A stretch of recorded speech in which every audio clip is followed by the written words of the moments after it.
Sekalian pernah nggak kalau misalnya kalian keluar negeri, nah tentunya mungkin ada bahasa-bahasa yang semestinya lu pahamin dan ada yang nggak pahamin. Karena pada dasarnya nggak semua orang luar negeri itu bisa bahasa Inggris yang harus lu tahu.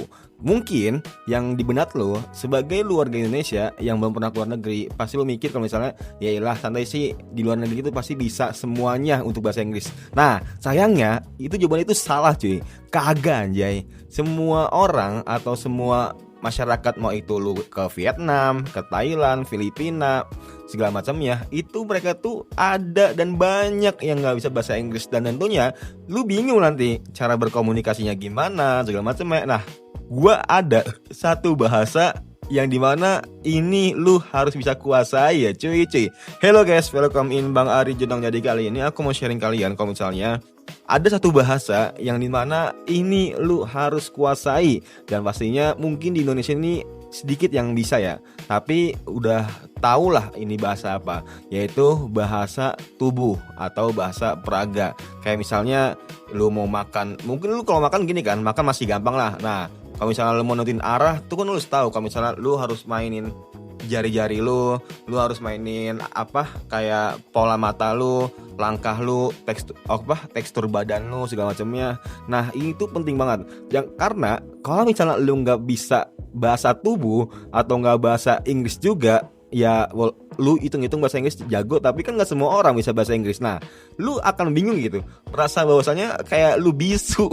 Lu mau ngomong sama siapa mereka nggak paham segala macamnya. Nah ini tuh sering banget kalau misalnya gue kadang keluar negeri bingung gitu ngadepin oma, ya kayak misalnya penjual toko atau nggak kita mau makan tapi dia nggak bisa bahasa Inggris segala macamnya. Oke lah, boleh kalau misalnya HP. Coba kalau HP lu lobet gimana? Nah ini gue pernah banget di situasi kayak gini ya, dan akhirnya ya udah pakai bahasa tubuh sama bahasa yang sekiranya gue pernah pelajari. Kayak misalnya lu mau makan, lu mau nentuin warna hijau gimana, harus nunjukin barang lu, atau nggak mungkin lu ya setidaknya kayak its color atau enggak I want it.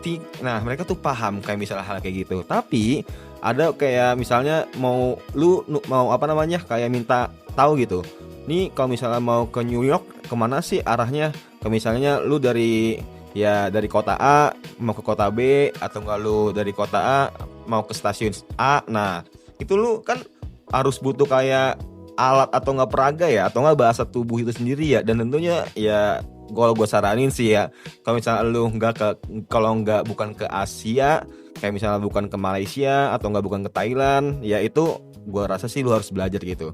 Kalau ke Malaysia nggak perlu lah, Malaysia mah gampang bahasanya. Nah tapi kalau misalnya lu kayak ke Thailand dah, tetanggaan, atau Vietnam atau Filipina, nah gila cuy. Lu harus bisa bahasa tubuh secara nggak langsung. Kalau misalnya lu nggak tahu ngapain lagi gitu kan, mungkin kalau misalnya lu pakai translate atau apa, ya itu hitungannya kayak mereka udah bosen gitu. Yang ada mereka kan, lu kalau misalnya nanya sama orang, otomatis kan lu ngambil waktunya dia dong. Karena kalau misalnya lu translate lagi segala macam, ya itu butuh waktu yang lumayan lama sih, dan kita sebagai pendatang juga nggak enak lah pastinya lah. Dan inilah kenapa gue saranin buat lu pada yang semisalnya lu mau keluar negeri dan lu bingung untuk pakai bahasa apa selain bahasa Inggris, ya bahasa tubuh. Jangan sampai teman-teman kayak ya kayak orang bisu lah seakan-akan. Tapi ini terjadi juga sih. Nah menurut kalian gimana guys, kalau misalnya kalian nggak bisa bahasa Inggris atau nggak bisa bahasa Inggris, cuman lawan kata atau lawan orang yang kalian ngomongin itu dia nggak bisa bahasa Inggris, coba kira-kira bahasa apa lagi yang harus kita pelajarin dan kita persiapin?